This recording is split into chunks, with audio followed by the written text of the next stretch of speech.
Hello, everyone. Welcome to the Elevate Your Soul podcast. Today, I am continuing the series for Ayurveda, and today I'm going to dive into more on the doshas and exercise that fits best for each dosha. So if this is your first time listening to an episode on Ayurveda, I highly recommend going back and listening to my first episode on Ayurveda and my second episode on Ayurveda and so forth, so you can get a better understanding of what I'm about to go over with you guys today. So once you have found out which dosha you are, which you should know if you're going to listen to this episode, so that you know which exercise suits best for you and how to apply this knowledge to your own life and also help others out in your life, potentially help them out and let them know which exercise is best for their body type and their prakriti or their vikriti, which dosha they are born naturally or which dosha they are currently having a lot of energy of at the moment. So before I get into specifics on which exercise is best for which dosha, I want to first of all say that whichever dosha you are or have most energy of in your body, you are going to be drawn most towards that. So people who are very vata will be drawn towards movements in their body or exercises for their body that create more vata energy and that are in the element of air and ether, for example. And then the pitta will be drawn towards exercise that creates more fire in their body, and the kaphas will be more drawn towards exercise and movements that create more kapha, more of this earth element in their body. So I'm sure you've heard this saying, oh, that person's so in their element right now.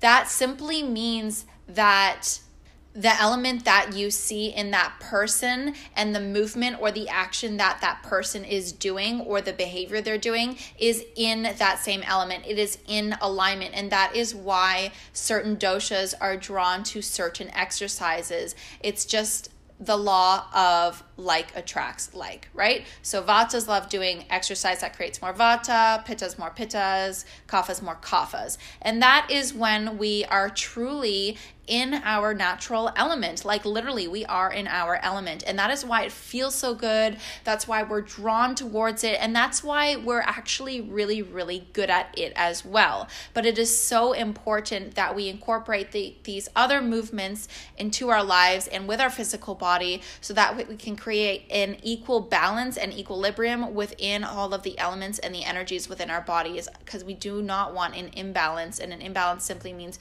way too much of one dosha, and especially the shadow side of that dosha. And that's what tends to happen, is you will see the shadow sides of all of these doshas come up when you have more and more of them. So it is important to balance out those doshas, find equilibrium within the physical body, and then through the physical body that also manifests in energy in your aura and your energy field as well. So it's important to find balance in all of that, and we can do that with the help of the way we move our bodies. So that's why I created this episode, and that's what this episode is about. So I'm first going to start with the vata dosha.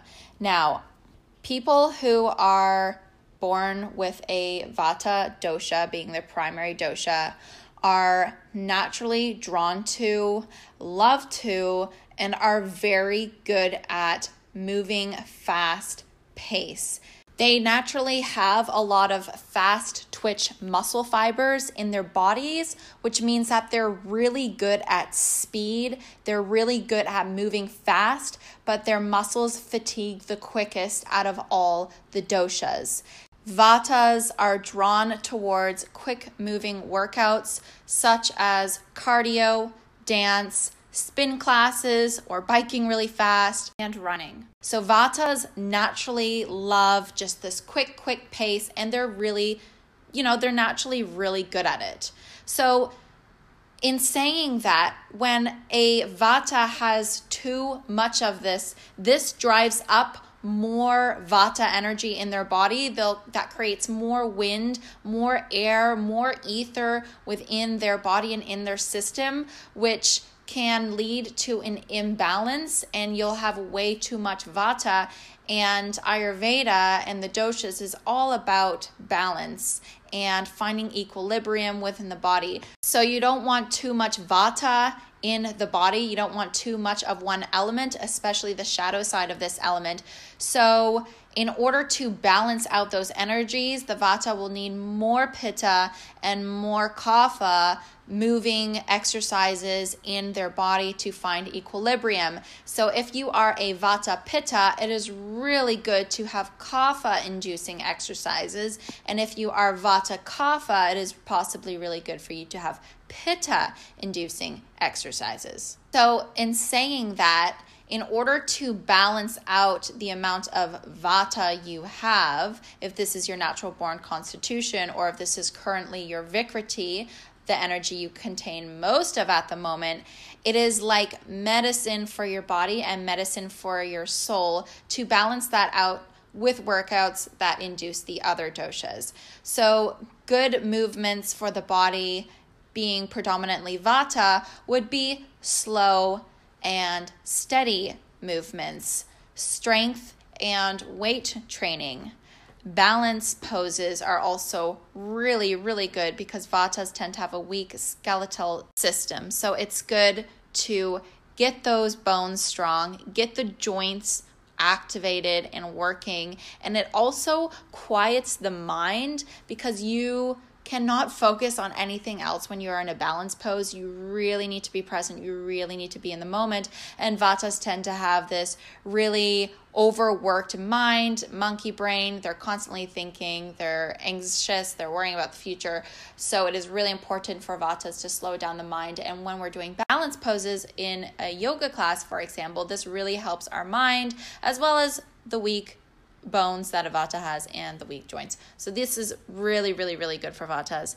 Rest days are really important for vatas and to keep hydrated because vata's element is air and ether, and there is no water in there. So vatas tend to drink the most, or they should be the ones to drink the most out of all the doshas. So if they're working out, if they're sweating, if they're getting their body moving, if they're getting hot, it is the most important for the vatas to drink lots and lots of water while they are working out. So all these types of workouts that I just said are like medicine to the body. So vatas need to learn overall to slow down, relax. It doesn't mean they need to rest in bed all day. It just means that when it comes to exercise, instead of going to the things they're usually drawn to, all these fast-paced movements, that makes them create more vata energy in their bodies, such as spin classes and dancing and cardio. It is good for them to have slow and steady movements within the body. So yin yoga classes, some strength training, balance poses, rest days, and keep hydrated. Very important for the vatas. Now, moving on to the pitta dosha. Pittas are naturally good at, are drawn to, and absolutely love pushing their bodies to the limit when it comes to exercise. They love high intensity training such as boot camps, HIIT training, CrossFit, boxing. They love hitting things. As we know, pitta is fire. They had a lot of aggression, anger within their body. So boxing and actually being able to hit something physically is really, really good for the pittas. It lets out their steam, but it also creates more of this pitta fire energy within their body, right? Like attracts like. Pittas are also very, very competitive, and they just love moving their bodies till they can literally feel the burn. Them fire people. So medicine, movement can be medicine. So exercises that are really good to balance out the amount of fire energy that these pitta people contain, whether it's your prakriti or your vikriti. It's really good to counteract that energy with some inner peace. You want to lower that flame a bit. You want to create some calmness and just less intensity in the body and less irritability in the body overall. So movements that are really good for pitta doshas would be non-competitive workouts and non-competitive sports. You want to get into the body and out of the mind. You really, really want to channel that mind inwards and not focus on what's going on around you or who you're competing against or if you're better than someone else.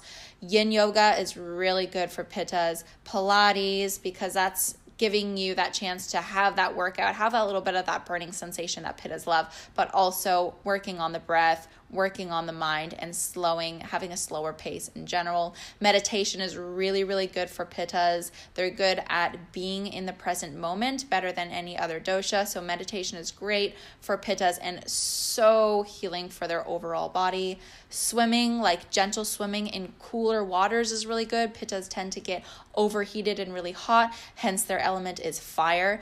Working out in a cold environment is really important for pittas, so they're drawn more towards this heat, like things that create more pitta energy within their bodies. So people who are pittas tend to love Bikram yoga and hot yoga. Not all pittas, but a lot of them tend to be more drawn towards that. But it's actually really important and really good for pittas to work out in cooler and colder climates. It is also really good for pittas to stretch their body because they love working out and pushing their bodies to the max. It is really important that they get those tight muscles a bit loosened, and just tightness in general. I guess that relates a lot to the pitta energy, which creates a lot of irritability and tension. So you want to release a lot of that for the pitta. So stretching is really, really good for the pitta dosha. Last but not least, we have our beautiful, lush kaphas. Kapha doshas are naturally good at love and are drawn to slow and steady movement, and they're less drawn to exercise or the gym in general.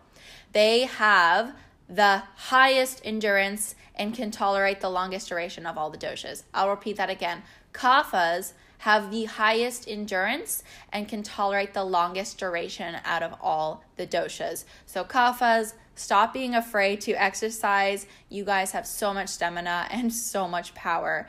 Kaphas tend to be drawn to steady weight training, leisurely walks, gentle swims, and it's a real struggle for them to get up and find the motivation to go in the gym in the first place because they are just less drawn to work out and especially these high intensity training.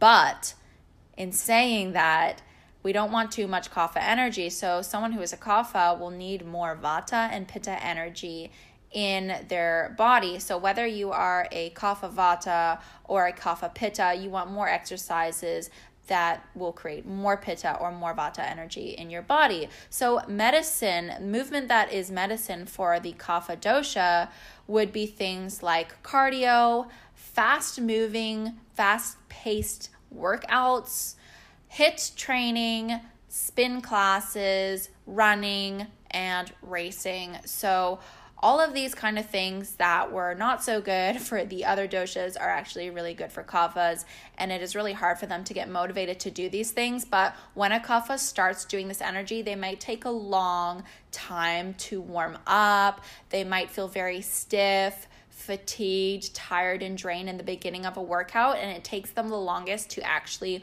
warm up to the workout. They may take 20 to 30 to even 40 minutes, but they have the longest endurance of all the doshas. So their workouts can, if they want to, tend to be a lot longer than the other ones, and that is why it works out, because it takes the longest for them to warm up.